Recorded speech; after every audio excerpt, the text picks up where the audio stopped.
रामजीलाल सुमन से मुलाकात के बाद अखिलेश यादव ने लिया बड़ा फैसला। पूरे यूपी में आंदोलन करेगी सपा। अखिलेश ने खोज दी योगी के हिंदुत्व की काट। 2027 के सुपरस्टार साबित होंगे सुमन। बेटे को भी पार्टी में पद देने की तैयारी। बीजेपी की दुखती रग पर अखिलेश यादव ने छिड़का नमक। नए फॉर्मूले पर चाचा शिवपाल ने भी लगाई मोहर।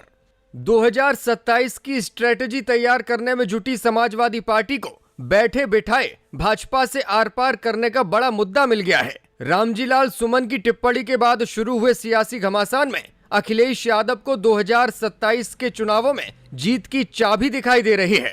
उत्तर प्रदेश में सपा सांसद रामजीलाल सुमन के घर पर करणी सेना के हमले के बाद लगातार वो सुर्खियों में है और आज अखिलेश यादव ने रामजीलाल सुमन से मुलाकात की, जिसके बाद आगे की रणनीति भी तय हो गई है।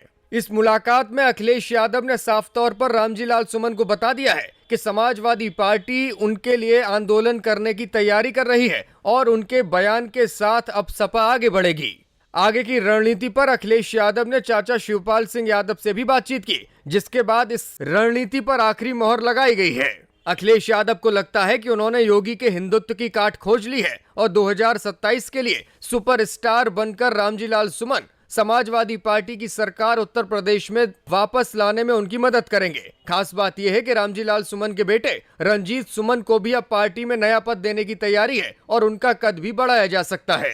2024 के लोकसभा चुनावों में विपक्ष ने भारतीय जनता पार्टी को संविधान विरोधी और आरक्षण विरोधी साबित किया था, जिसके बाद भाजपा को बड़ा नुकसान हुआ और 2027 के चुनावों से पहले भी उत्तर प्रदेश में इसी तरह का माहौल समाजवादी पार्टी बनाना चाहती है। अखिलेश यादव के लिए क्यों फायदेमंद है दलित राजनीति? अखिलेश यादव पीडीए का दम लगातार दिखा रहे हैं। लोकसभा चुनावों में सपा ने भाजपा से अधिक सीटें जीतकर जता दिया था कि आने वाला विधानसभा चुनाव भाजपा के लिए टफ नहीं बल्कि भाजपा सरकार की विदाई का चुनाव हो सकता है। दलित वोटों का ध्रुवीकरण तेजी से सपा की ओर हो रहा है। यादव और मुस्लिम तो खुलकर सपा के साथ हैं, साथ ही कई अन्य ओबीसी समाज भी समाजवादी पार्टी के साथ जुड़े हुए हैं। ऐसे में मायावती का कमजोर होना समाजवादी पार्टी के लिए फायदेमंद हो रहा है। बीएसपी का वोट प्रतिशत भी घटा है। ऐसे में पार्टी का कोर वोटर जाटव भी बहन जी का साथ अगर छोड़ दे तो फिर समाजवादी पार्टी को जीतने से कोई भी नहीं रोक सकता। भाजपा वर्सेस सपा के सीधे मुकाबले में सपा भाजपा से आगे नजर आती है। यही वजह है कि अखिलेश यादव दलित राजनीति की ओर अपना रुख कर रहे हैं। रामजीलाल सुमन के बयान के बाद पहले तो अखिलेश यादव डैमेज कंट्रोल करने की कोशिश कर रहे थे, लेकिन जैसे ही करणी सेना ने उनके घर पर हमला बोला तो फिर अखिलेश यादव को आपदा में अवसर दिखाई देने लगा, जिसके बाद अखिलेश यादव रामजीलाल सुमन के साथ तेवर में तेवर मिला रहे हैं। आगरा दलित राजनीति का नया सेंटर बन गया है। रामजीलाल सुमन इस सेंटर के नए हीरो हैं। राजपूत वोटर्स की चिंता क्यों छोड़ दी अखिलेश ने? समाजवादी पार्टी के लिए कभी राजपूत बड़ा आधार होते थे। 2012 के विधानसभा चुनावों तक भी क्षत्रिय वोटों पर सपा की मजबूत पकड़ थी। अखिलेश यादव के मंत्रिमंडल में ही पूरे 11 ठाकुर मंत्री थे, लेकिन आज परिस्थितियां बदल चुकी हैं। योगी आदित्यनाथ के सत्ता में आने के बाद ठाकुर वोट पूरी तरह से उनकी तरफ लामबंद हो चुका है और अखिलेश यादव खुद मुख्यमंत्री योगी पर ठाकुरवाद को बढ़ावा देने का आरोप लगाते रहते हैं। ऐसे में समाजवादी पार्टी ये मान चुकी है कि राजपूत वोटर्स उनके साथ अब नहीं आएंगे। ऐसे में दलित वोटों पर फोकस करके उन्हें कुछ नुकसान भी नहीं दिखाई देता। यही वजह है कि अखिलेश यादव राजपूत वोटों की चिंता छोड़कर दलित वोटों पर फोकस कर रहे हैं।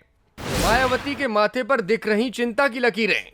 अखिलेश यादव की इस बदली हुई रणनीति के बाद यूपी में दलित राजनीति की मसीहा मानी जाने वाली बहुजन समाज पार्टी की सुप्रीमो और पूर्व सीएम मायावती के माथे पर अब चिंता की लकीरें दिखाई दे रही हैं। रामजीलाल सुमन के घर पर हुए हमले के बाद मायावती ने सीधे अखिलेश यादव पर ही निशाना साध दिया था। उन्होंने 30 साल पुरानी घटना का जिक्र करते हुए कहा था कि अखिलेश यादव को आगरा की घटना के साथ साथ 1995 में जो लखनऊ स्टेट गेस्ट हाउस कांड हुआ था उसे भी याद कर लेना चाहिए और इस पर पश्चाताप करना चाहिए। मायावती के इस बयान के बाद रामजीलाल सुमन को और भी ताकत मिल गई, क्योंकि एक दलित नेता होने के कारण मायावती को उनके साथ खड़ा होना चाहिए था, लेकिन वो उनके खिलाफ ही खड़ी हो गई। ऐसे में दलित वोटर्स को लुभाने का मौका समाजवादी पार्टी को मिल गया है। बीजेपी के लिए दुखती रग है दलित वोट। याद कीजिए पिछला लोकसभा चुनाव, जिसमें भाजपा ने 400 पार का नारा दिया था। 400 सीट के टारगेट को अगर भाजपा देख रही थी तो उसका कारण सिर्फ दलित वोट थे। भाजपा का मानना था कि दलित वोटर्स उनके साथ लामबंद हो जाएंगे और कांग्रेस के साथ साथ पूरे इंडिया गठबंधन का सुपड़ा साफ हो जाएगा, लेकिन ऐसा नहीं हुआ। उत्तर प्रदेश में खास तौर पर दलित वोट नीतियों की वजह से भाजपा से छिटक गया और सपा के साथ आ गया। पिछले दिनों दिल्ली विधानसभा में सीएम कार्यालय में बाबा साहब अंबेडकर की फोटो हटाने पर भी रेखा गुप्ता सरकार को घेरा जा रहा है। दिल्ली की रेखा गुप्ता सरकार ने डैमेज कंट्रोल के लिए अब दूसरी दीवार पर उनकी फोटो भले लगा दी हो, लेकिन दलित इसे अपने अपमान के तौर पर देख रहे हैं। अब रामजी लाल सुमन के मुद्दे पर भी भारतीय जनता पार्टी ही बैकफुट पर नजर आ रही है। भाजपा आलाकमान साफ तौर पर अब पीछे हट चुका है और दलित वोटों के बिखराव के डर से ही इस मुद्दे पर भाजपा के नेता मौन साध चुके हैं।